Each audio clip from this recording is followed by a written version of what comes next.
নিশ্চয়ই দেখতে পাচ্ছেন প্রথমে একটি এসএসএফ এর গাড়ি আছে। এসএসএফ এর গাড়িটির পরেই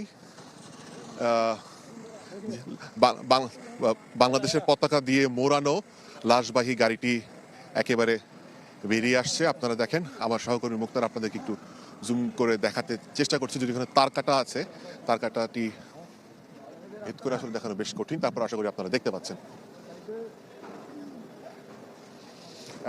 যেটা বলছিলাম যে 9টার মধ্যে বেরিয়ে যাওয়ার কথা ছিল, সেটাই হলো, বেরিয়ে আসছে।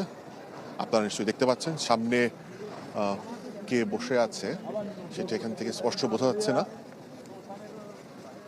ডাক্তার এম জাহেদ বসে আছে, উনি চেয়ারপারসনের প্রধান চিকিৎসকদের একজন ছিলেন। তার সমন্বয়ে কিন্তু এই পুরোটা হয়েছে চিকিৎসা। উনি পুরোটা সময় আমাদের সাংবাদিকদের ব্রিফ করেছেন, যে প্রতিনিয়ত খবর দিয়েছেন। এবং যেহেতু খালেদা জিয়ার গাড়ি বেরিয়ে আসছে মরদেহ নিয়ে, ফলে সাধারণ মানুষ কিন্তু গাড়ির সামনে যাওয়ার চেষ্টা করছে।